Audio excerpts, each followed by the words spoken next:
A gente evita e quando ouve falar se assusta, porque obviamente a repercussão quase sempre está associada a alguma enfermidade, né? Apesar de que pâncreas voltou à pauta depois do uso indiscriminado no Brasil das canetas emagrecedoras, né? Casos de pancreatite. Eu sei que quando termina com ITE é porque é inflamação, né? Então, pancreatite, inflamação lá no pâncreas. Mas você sabe qual é a função do pâncreas no seu organismo? Onde ele está localizado? Aliás, qual é a forma do pâncreas, né? Mas a gente foi em busca de um especialista, o médico Rodolfo Tibério, ele que é cirurgião oncológico, né? E, claro, estudou muito e trabalha com essa anatomia, essa parte aí do nosso corpo. Doutor Tibério, seja bem-vindo aqui ao nosso programa. E o que é que a gente pode dizer para as pessoas? O que é o pâncreas? Qual é a função dele no nosso organismo? Muito bom dia. Olá, bom dia a todos. Então, o pâncreas, ele é um órgão que ele tem uma função que a gente pode falar que é digestiva e hormonal, né? Ele tem a parte importante na digestão dos alimentos, né? Dos carboidratos, proteínas e gorduras que a gente ingere diariamente. E, além disso, ela tem a função que a gente chama de endócrina, né? É o principal órgão que produz a insulina. E a insulina está associada exatamente à produção e metabolismo dos carboidratos e glicose. Quando o pâncreas, ele, por algum motivo, ele começa a envelhecer de forma crônica, ele começa a gerar das doenças que é muito comum, né, no mundo, que é a diabetes. Envelhecer, o pâncreas envelhece? Eu falo envelhecer para entendimento prático. Ele tem uma sobrecarga ao longo da vida e, por essa razão, ele chega a uma exaustão. A uma exaustão, que isso gera diabetes, que é a diabetes tipo 2. Uhum. Da parte digestiva, por assim dizer, né, quando esse pâncreas ele também ele envelhece, né, tem essa sobrecarga, ele começa a fazer uma insuficiência que a gente chama de exócrina, né, que é aquilo que ele produz e joga de suco digestivo dentro do intestino para ajudar, né, e isso pode gerar um quadro de diarreia crônica. É um órgão bem interessante, né, quando você vai estudar as suas funções, tanto da parte digestiva quanto da parte hormonal dele. Ele tem para quem gosta de estudar essa parte, né, uma boa fisiologia, e ele também está associado a subir e baixar a glicose, como a gente já comentou. Ele está associado a aumentar o pH do intestino para absorção dos alimentos, né? Por exemplo, no estômago, o pH é bem ácido, mas para o intestino absorver os nutrientes, o pâncreas já regula esse pH para poder absorver de forma adequada. Então, assim, é um órgão que ajuda bastante na nossa fisiologia normal do dia a dia, né? Ele fica dentro do abdômen, logo após o estômago. Ele é abraçado por uma parte do intestino chamada duodeno. Ele abraça como se fosse um C, abraçando a cabeça do pâncreas. Ele é um órgão transverso, né? Ele é assim, na horizontal, alongado. E quando ele começa a dar assim, sintomas de dor, né? Por exemplo, a pancreatite, quando ele está inflamado de forma aguda, é uma dor um pouco mais nas costas, mais para trás. A gente sente na frente, mas ela tem de ser mais nas costas, mais para trás. Por isso que algumas pessoas pensam até que é crise renal, é isso? Pode confundir. Ele é bem interessante, assim, quando a gente vai analisar ele de forma complexa, de forma geral, mas, assim, ele quando começa a dar sinais, ele dá sintomas sugestivos. Tô falando da parte inflamatória, né? Uhum. Inflamatória. Da parte inflamatória. Mas quando chega aí ao casos de câncer, né? Esse tipo de câncer costuma ser silencioso ou existe algum sintoma que o paciente pode identificar? Então, assim, ele é o câncer de pâncreas em si, né? Ele tem uma mortalidade alta, porque ele é muito silencioso até chegar na fase dos sintomas. Então, o diagnóstico precoce é complicado, é difícil? Então, a gente não tem rastreio para o câncer de pâncreas. Não tem assim. Hoje é o dia do exame de câncer de pâncreas.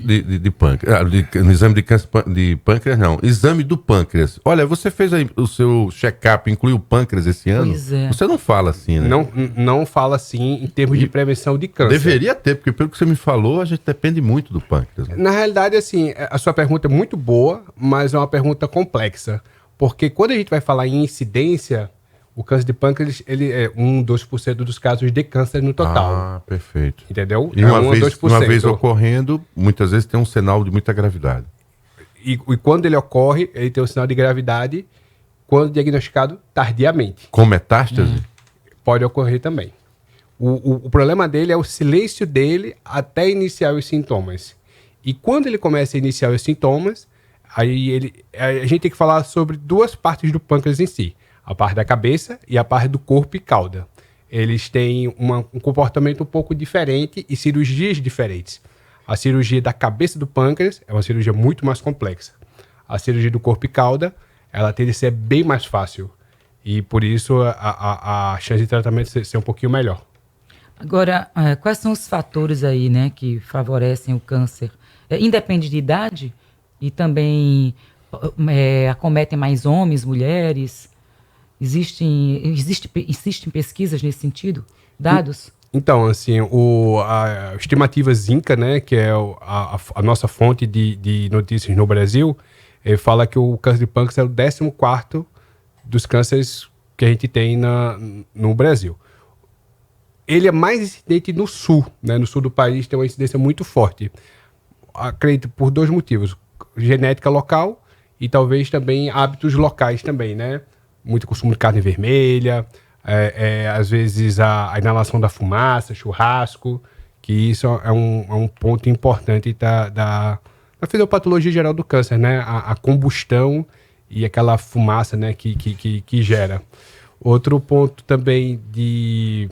Obesidade, diabetes, assim, também pode ser... De forma geral, sim. De forma geral, para todas as doenças e de forma específica o câncer de pâncreas também. Obesidade. O fígado, quando a gente tem uma parte afetada, se você consegue ali o princípio de necrose, né? Eu já vi a repercussão de cirurgias que tiram uma parte do fígado e o fígado se regenera. O pâncreas se regenera? Não, o pâncreas não se regenera. Uma vez lesionado, aquela lesão tem que ser tratada e quase sempre retira o pâncreas na cirurgia?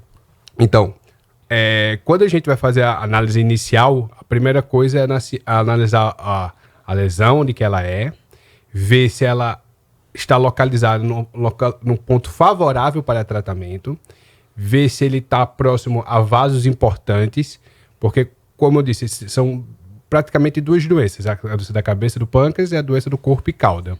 A doença da cabeça, ela é mais complexa por conta da anatomia, porque a gente mexe tanto nos vasos, quanto mexe numa estrutura chamada via biliar, que é o que drena a bile do fígado para o intestino, e também a via digestiva, porque o pâncreas ele é abraçado pelo duodeno. Então, são três estruturas muito próximas na região da cabeça. Então, a gente tem que ver se os vasos principais estão acometidos, que estão bem do ladinho da cabeça do pâncreas, para definir o que a gente chama de ressecabilidade para tratamento da cabeça. Corpo e cauda tem uma anatomia muito mais favorável, que facilita muito a cirurgia e remoção. Que quando a gente vai remover o corpo e cauda, normalmente quem está perto do lado é a veia do baço, que é um órgão de limpeza sanguínea, né?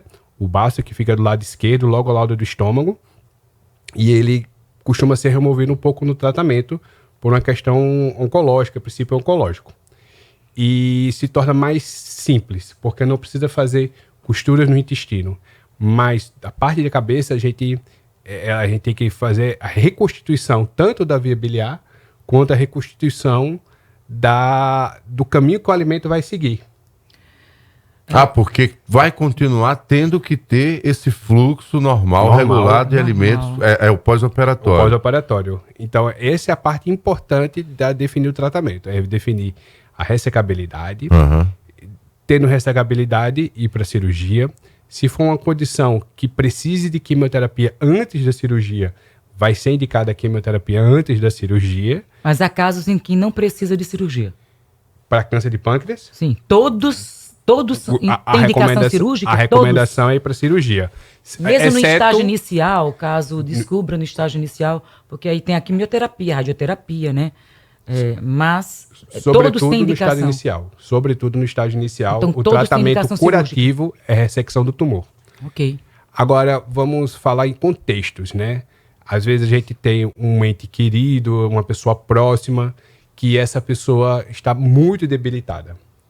Aí a cirurgia ela passa a não ser uma terapia inicial, a gente passa a recuperar clinicamente, nutricionalmente essa pessoa, pode iniciar uma quimioterapia um pouco mais fraca para o corpo ir ganhando estrutura para se nutrir e preparar para o tratamento e depois ir para a cirurgia.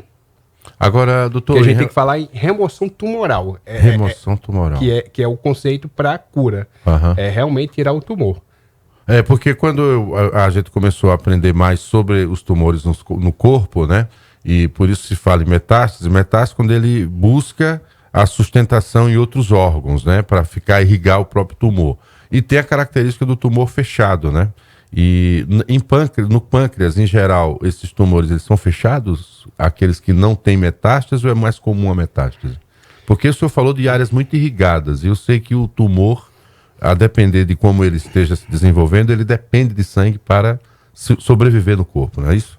Então, o fígado é o principal órgão de metástase do câncer de pâncreas. Certo. E ele é, assim, muito próximo, anatomicamente, do ladinho, muito do lado, inclusive. E, assim, a questão também que a gente tem que falar, que é importante, é a biologia do tumor, né? Assim, o comportamento dele. A célula dele é uma célula que ela tem de ser um pouco mais agressiva e como ele é muito silencioso, ele dá tempo a atingir a corrente sanguínea e dar metástase, que isso que é o conceito de metástase.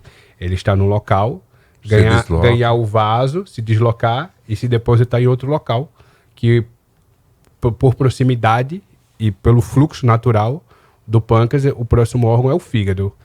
Essa é a grande questão e o grande conceito. Quando vocês buscam a imagem a partir da realidade do tumor, e é isso que eu queria saber, é sempre por imagem ou tem situações em que só se vê a situação do pâncreas quando abre para a cirurgia? Boa pergunta. A gente hoje, né, com a tecnologia, a gente consegue definir com muita clareza como é que vai ser o tratamento já de antemão. A tomografia, né, com contraste ou ressonância com contraste, já dá a oportunidade a quem trabalha com essa patologia, essa doença, a entender o que vai fazer e qual vai ser o planejamento. Já naquela primeira imagem, a gente já tem noção do que será feito. Depois dela, a gente vai para a segunda etapa, que é ver se cirurgia vai ser a primeira opção ou se vai fazer um preparo com quimioterapia para redução, tratamento do tumor, inicialmente, e depois a cirurgia definitiva para poder remover. E depois ainda a gente ainda pode fazer uma consolidação com mais quimioterapia ou também a radioterapia, né? Que costumo explicar aos pacientes que é como se fosse um banho de luz, né? Uma luz que a gente não enxerga, mas que ele, com a tecnologia hoje, né? Ele lança uma irradiação muito forte na área onde que era o tumor para poder tratar ele de forma completa. Agora, doutor, para quem está ouvindo a gente, de repente existe aí um parente, alguém que esteja passando por essa situação ou a própria pessoa, né? Fala da recuperação, né? Para dar esperança para que essas pessoas que estão acompanhando a gente possam ter também em relação a esse tratamento, depois da cirurgia, eles podem se recuperar, ter uma vida tranquila, desde que sigam todas as orientações médicas? Sempre que a gente vai falar sobre pâncreas, né, a gente fala um pouco sobre tempo. E tempo é uma coisa muito importante, né? Assim, acho que nada mais caro do que os segundos que a gente tem na nossa vida. E em relação ao tempo de diagnóstico, é a parte importante. Quanto mais no início, sempre vai ser mais fácil o tratamento. O pós-operatório. O pós-operatório, como eu disse, são dois, né? Do corpo e cauda e a cabeça. Sim. Corpo e cauda, assim, a gente tem uma recuperação muito mais fácil, 2-3 dias de pós-operatório, tem alta. A cabeça, ela é uma cirurgia que demanda tempo, demanda recuperação. A gente fala uma coisa aqui chamado fístula, né? Que são comunicações anormais que podem surgir no corpo num pós-operatório.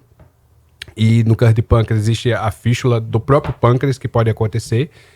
E a gente tem como manejar isso de forma tranquila e ficar bem no pós-operatório. Mas é uma cirurgia que demanda muita estrutura. E principalmente o preparo nutricional. O preparo nutricional é uma coisa importante, muito, muito, muito, porque dá substrato para o corpo, né? Dá energia para o corpo tolerar o pós-operatório.